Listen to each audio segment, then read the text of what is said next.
Salam IT News, jumpa lagi di program berita kami. Kali ini, kami melaporkan bahwa seruan yang disampaikan oleh seorang anggota DPR RI agar Parlemen Indonesia memainkan perannya terkait praktek pengambilan organ tubuh secara ilegal terhadap praktisi Falun Gong di Tiongkok. Praktek pengambilan organ tubuh tersebut ditenggarai juga dilakukan terhadap sejumlah tahanan hati nurani. Mari simak info selengkapnya. Parlemen Indonesia diserukan memainkan perannya agar menghentikan genosida dan penganiayaan yang dialami oleh praktisi Falun Gong atau Falun Dafa. Apalagi praktek kekejaman tersebut sudah berlangsung selama 21 tahun secara tak manusiawi di Tiongkok oleh Partai Komunis Tiongkok. Saya sudah 2 kali dikirimi surat oleh Falun Gong atau Falun Dafa Indonesia HFDI, Ketua Umumnya IR Gatot Macali. Mereka berharap Parlemen Indonesia dapat berbuat untuk menolong mereka. Saya pikir Parlemen Indonesia melalui hubungan bilateral atau multilateral, PKSAP dapat membicarakan hal ini agar pembunuhan brutal ini dapat dihentikan. Saya sudah 2 kali dikirimi surat oleh Falun Gong atau Falun Dafa Indonesia HFDI, Ketua Umumnya Insinyur Gatot Macali. Mereka berharap Parlemen Indonesia dapat berbuat untuk menolong mereka. Saya pikir Parlemen Indonesia melalui hubungan bilateral atau multilateral, PKSAP dapat membicarakan hal ini agar pembunuhan brutal ini dapat dihentikan. Kata anggota Komisi 9 DPR RI Weni Haryanto saat interupsi di rapat paripurna masa persidangan 4 tahun sidang 2019-2020 di Gedung Nusantara Senayan, Jakarta, Kamis 18 Juni 2020. Rapat saat itu dipimpin oleh Wakil Ketua DPR RI Aji Samsudin yang didampingi oleh Ketua DPR RI Puan Maharani dan Wakil Ketua DPR RI Rahmat Gobel. Rapat itu dihadiri oleh anggota DPR RI secara fisik dan virtual yang disiarkan secara live oleh TV Parlemen. Politikus Partai Golkar dari Dapil Jawa Barat 6 itu memaparkan bahwa transplantasi organ tubuh memang sangat dibutuhkan di dunia. Ditambah lagi donor organ tubuh sangat ditunggu-tunggu di dunia. Sehingga kata Weni harga organ tubuh menjadi sangat mahal di dunia internasional. Akan tetapi, Weni mengungkapkan keganjilan yang terjadi di Tiongkok. Pasalnya donor organ transplantasi di Tiongkok dilakukan tanpa menunggu waktu yang lama. Hal demikian dikarenakan sumber organ berasal dari tahanan yang dibunuh secara tak manusiawi khususnya terhadap tahanan hati nurani. Di Tiongkok masa tunggunya hanya sekitar sampai 2 atau 4 minggu saja. Mengapa begitu cepat? Karena 90% sumber transplantasi organ di Tiongkok berasal dari tahanan yang dibunuh secara tak manusiawi. Sumber utama suplai organ dari tahanan-tahanan yang terdiri praktisi Falun Gong atau Falun Dafa, yaitu orang-orang yang berlatih spiritual yang jumlahnya ratusan juta di seluruh dunia, yang ditangkapi karena jumlahnya mengancam Partai Komunis Tiongkok. Ujarnya. Weni menambahkan, tak hanya terhadap praktisi Falun Gong, praktek transplantasi tersebut juga dilakukan terhadap minoritas Muslim Uighur Buddha Tibet dan penganut Kristen rumahan. Tapi di Tiongkok masa tunggunya hanya berkisar 2-4 minggu saja. Mengapa begitu cepat? Karena 90% sumber transplantasi organ di Tiongkok berasal dari tahanan yang dibunuh secara tidak manusiawi. Dan sumber utama suplai organ adalah dari tahanan-tahanan yang terdiri dari atas. Yang pertama, praktisi Falun Gong atau Falun Dafa, yaitu orang-orang yang berlatih spiritual yang jumlahnya ratusan juta di seluruh dunia, yang ditangkapi karena jumlahnya mengancam PKT atau Partai Komunis Tiongkok.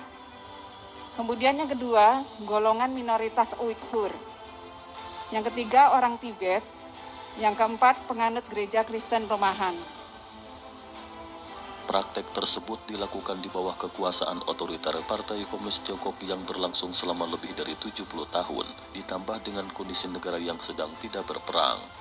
Rezim PKT sudah menyebabkan 80 juta kematian rakyat secara tidak wajar, khususnya selama 21 tahun terakhir penganiayaan genosida terhadap Falun Gong atau Falun Dafa di mana ribuan praktisinya telah dianiaya hingga meninggal dunia ratusan ribu.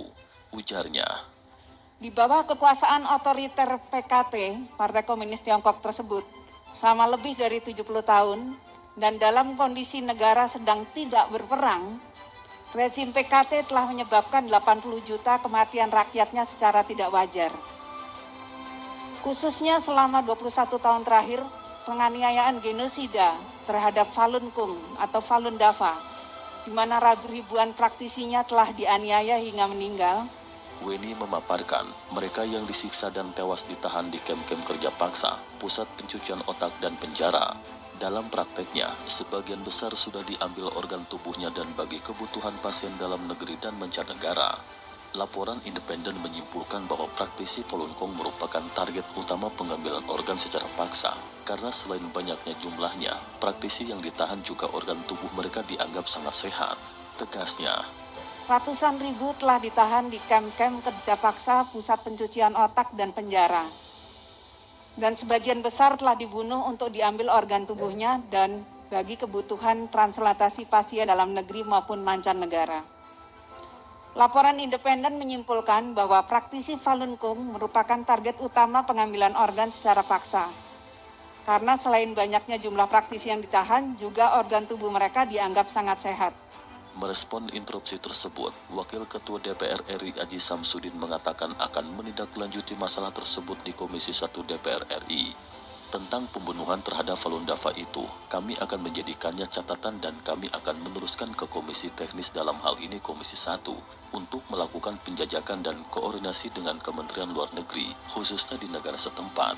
Adapun mengenai Bu Weni tentang berkaitan dengan Falun Dafa pembunuhan daripada PKT Falun Dom itu, kami akan menjadi catatan dan kami akan teruskan kepada Komisi Teknis dalam hal ini Komisi 1 untuk melakukan penjajakan dan koordinasi dengan Kementerian Luar Negeri khususnya di negara setempat. Bapak Ibu sekalian. Melansir dari situs id.falundafa.org, Falun Gong atau Falun Dafa adalah metode latihan yang berlandaskan prinsip sejati baik sabar. Latihan ini juga disertai metode pengolahan jiwa dan raga, melalui olahraga disertai dengan 5 perangkat latihan termasuk meditasi. Sedangkan melalui olah jiwa berlandaskan pada prinsip sejati baik sabar. Selama puluhan tahun sejak Falun Dafa diperkenalkan ke masyarakat secara luas sejak pertama kali pada tahun 92, kini telah menunjukkan manfaat bagi jiwa dan raga bagi yang berlatih Falun Dafa. Mereka yang berlatih mendapatkan banyak manfaat mulai dari kesehatan secara jiwa dan raga serta penerapan prinsip sejati baik sabar dalam keseharian mereka. Selama bertahun-tahun sejak 1959 silam hingga sekarang, latihan itu secara gencar menjadi korban hoaks dan fitnah. Kabar hoaks yang menerpa terhadap metode olah jiwa dan raga ini tak hanya berkembang pesat di Tiongkok, namun turut menyebar ke seluruh dunia. Kasus hoaks yang menimpa terhadap Falun Gong lebih menyeramkan efeknya untuk menghasut kebencian. Hoaks yang menyerang terhadap praktisi Falun Gong beragam seperti tuduhan aliran sesat, anti pemerintah Tiongkok, anti sosial dan HAM, berpolitik dan terlibat aksi bunuh diri dengan bakar diri serta sebagainya. Aktor utama isu ini yakni mantan Sekjen Partai Komunis Tiongkok PKT Chiang Zemin. Pada mulanya Chiang Zemin mengeluarkan 3 perintah terkait Falun Gong yakni cemarkan reputasinya, bangkrutkan secara finansial dan hancurkan secara fisik. Bahkan Chiang Zemin dengan kroninya memanfaatkan kedubes Tiongkok di seluruh dunia untuk melakukan intervensi kepada pemerintah setempat, turut mengekang aktivitas Falun Dafa dengan berbagai hoaks, fitnah, dan propaganda. Tindakan itu dilakukan dikarenakan Falun Gong lebih populer dari Partai Komunis Tiongkok di daratan Tiongkok pada waktu itu. Apalagi sejak berkuasa pada tahun 1949, karakteristik dasar Partai Komunis Tiongkok adalah palsu, bengis, murka, otomatis memusuhi dan ingin membasmi sejati baik sabar.